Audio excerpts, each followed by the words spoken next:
Magandang umaga sa ating lahat mga kaibigan. Katatapos ko lang magpakain sa ating mga lambaboy. At ngayon ay may pupuntahan tayo. Kasi balita ko kahapon, may mag-asawa daw na senyor na parihong na stroke. Kaya tara, samahan niyo po ako mga kaibigan.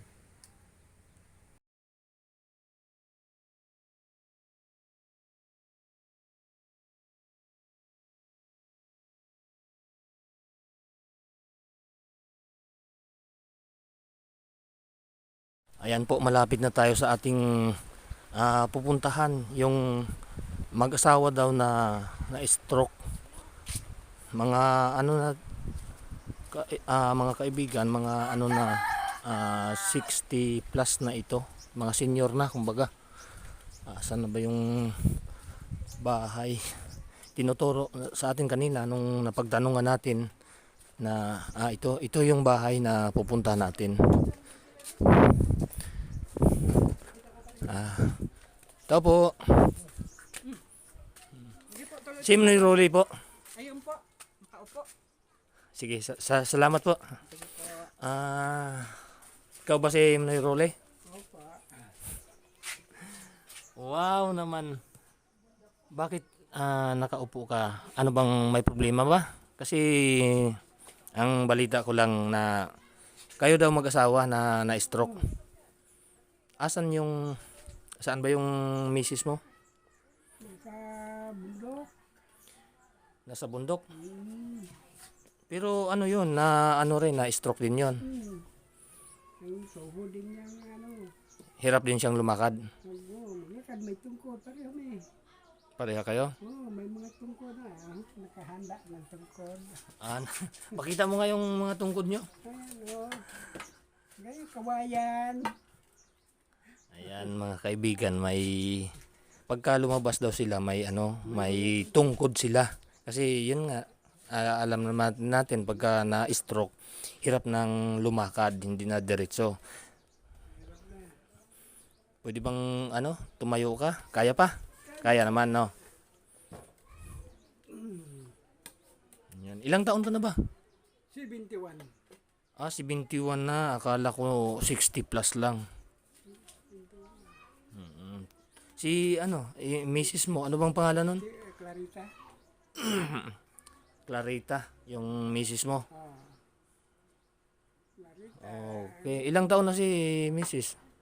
69. Magsitika na rin. 69. Yan, 2 taon ang gap nyo, no? Saan ba kayo nakatira? Dito? Yan. Dito daw sila mga... Pispan para sa pinsan ko. Natira lang. Bali sa pinsan mo itong bahay. Tapos pinatira kayo dito. Natira lang kami. Silipin nga natin.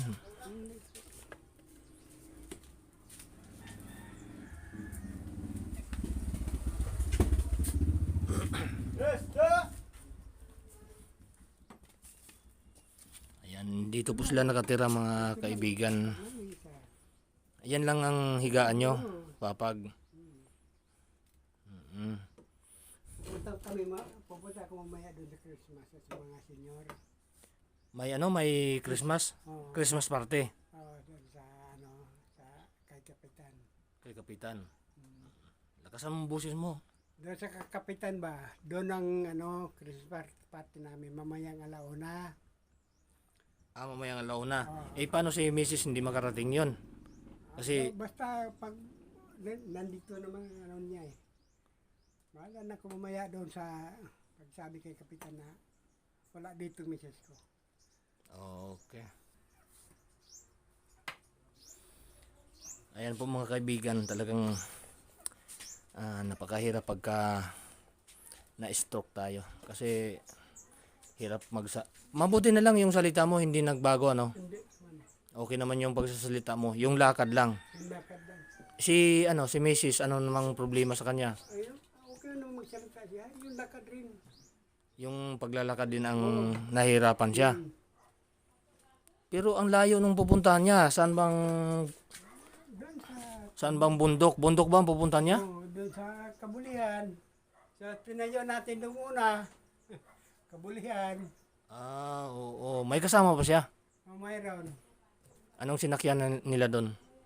Parang Dito yata nagadaan sa ano? Sa ano ba, papuntang may kasada yung pabundok.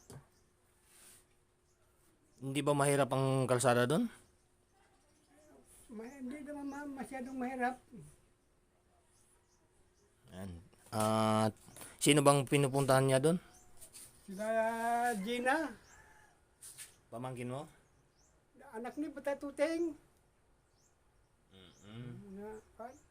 Ayan, medyo malayo talaga yon mga kaibigan, bundok yon. Kung naalala nyo yung vlog natin nung medyo matagal na, 2 years ago na, yung vlog natin doon sa Kabulihan na baryo Kabulihan, nandun yung Baruto Falls. Yun yung sinasabi ko, yung i-vlog ko na yun, nung una yung Baruto Falls, dun si misis niya pupunta sa bundok na yon. Medyo malayo talaga. Tsaka ang hirap ng daan. Pero bakit pupunta si misis doon? Hanap nga ng pera, manghiram doon sa mga kamag-anak niya. Manghiram. Talaga kami. Ayan po mga kaibigan. Talagang hirap din sila dahil sila lang mag-asawa. Yung anak niya, dalawa lang ang anak niyo, di ba? Dalawa lang ang anak nila. May kanya-kanyang pamilya na rin. Nasa Bataan daw yung isa. Oo. Tapos yung isa nasa Sambales ngayon. Hindi. Ang yung anak kong lalaki, sambal si trabaho. Andito sila sa nandito yung bahay nila. Yung isa nasa San Andres. Oo. Pero nasa Sambales ngayon. Sambal si trabaho. Oo. Ayun, dalawa lang pong anak nila. Pero siyempre may kanya-kanya ng pamilya. Tsaka malalayo.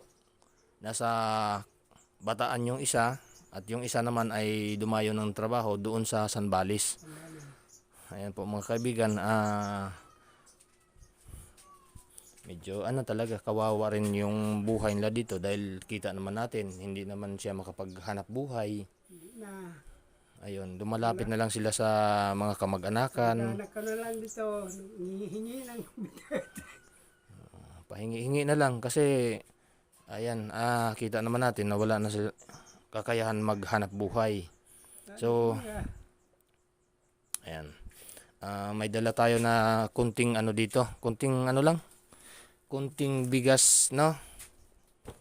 Kunting bigas saka may rin, may kunting sardinas, yung walang kamatayan na sardinas mga kaibigan, noodles, yan lang po ang makakaya din po natin na kunting tulong na maiabot sa kanila kasi alam naman natin na hindi pa tayo sumasahod sa YouTube. So sa mga kaibigan po natin dyan na may bukas ang kalooban, may busilak na puso, bahala na tayo. Kayo mga kaibigan, bahala tayong kung sino man ang gustong magpaabot ng tulong, no? Kaya kagaya sa kay Manoy Rolly, nakakalakad pa naman siya pero talagang hindi na rin siya makapagtrabaho kasi nakita naman natin yung kalagayan niya. Nahihirapan siyang maglakad, tsaka may edad na rin, 71 na po siya.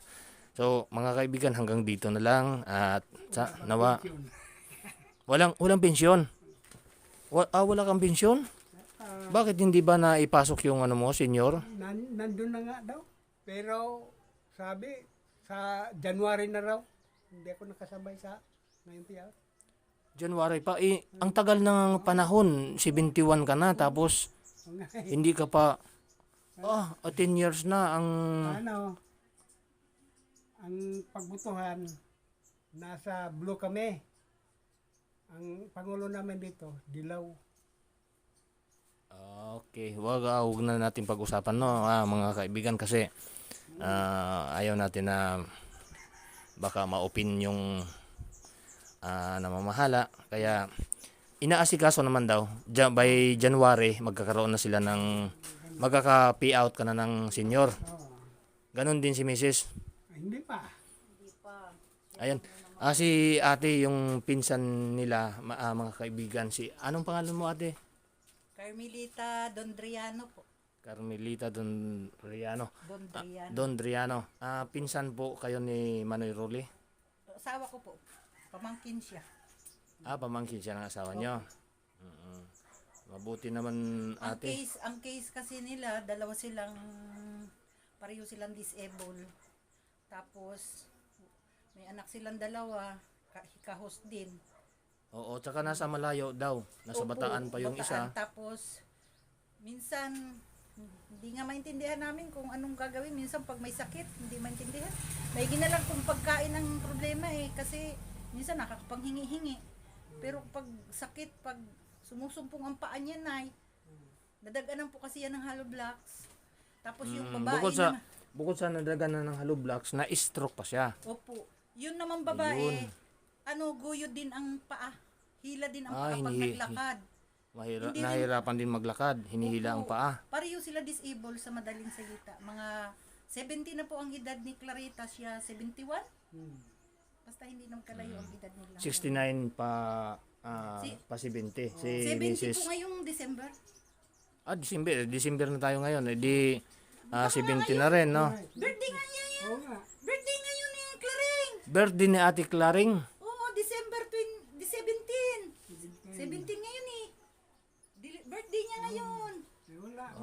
Ay, happy birthday lang kamo. Hindi ko sila naabutan dito mga kaibigan kasi umakyat daw ng bundok. Nasa bundok siya, pumunta siya sa kamag-anak niya, nangihingi siya ng makain man lang kung anong madala niya. Oo. Mamayang hapon pa yun ang uwi. Ganun po siya. Siya po ang gumagawa ng paraan para makakain sila. Ay, May talagang nagbibigay naman po dito minsan, yung mga pag minsan lang. oo, minsan lang kasi yung May bigay. nagbibigay ng isda, mga ilang piraso, ganun lang.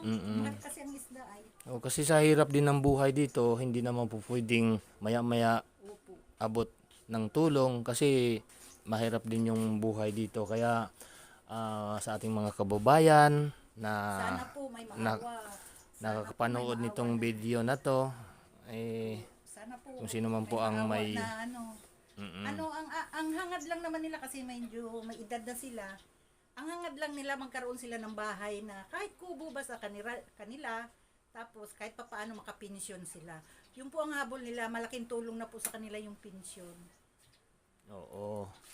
Yan, sana naman panood kayo ng ating mga kaibigan na sobra-sobra yung nila, kahit magkano lang makakapag-abot ng tulong sa ating pong kaibigan, sa ating pong napuntahan dito na si Kuya Rolly, mga kaibigan.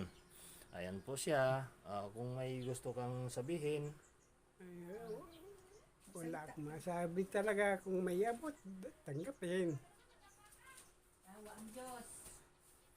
okay po mga kaibigan, maraming pong salamat at magandang umaga po sa inyong lahat. Sa ibang araw, pagka may makaano tayo, babalikan ko rin kayo, no? Okay po, maraming salamat mga kaibigan. Ayan po mga kaibigan, magpapaalam na po tayo. Hanggang dito lang po yung ating vlog kay Kuya Rolly. Salamat man. Ayan, salamat ka. Salamat po sa Diyos. Wag na naiiyak si Manoy Rolly pagka kinakausap natin. Kasi naman, siyempre, sa ganitong kalalagayan nila mga kaibigan, hindi, mga senior na sila, hindi man na sila, wala na silang kakayahan na maghanap buhay, Kaya umaasan lang po sila sa mga, yung mga kaibigan natin na maluwag sa, medyo maluwag, nag-aabot-abot sila ng kunting tulong, pero yun ay hindi naman po natin aasahan yon mga kaibigan kasi siyempre may mga pamilya din at hirap din ang buhay, ang hanap buhay dito sa lugar namin.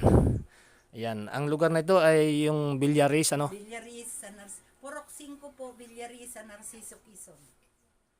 Ayan mga kaibigan, pag may nais po na mag-abot ng kahit kunting tulong lang po, paki-ano nyo lang ako sa Facebook, Edmond Picaw po.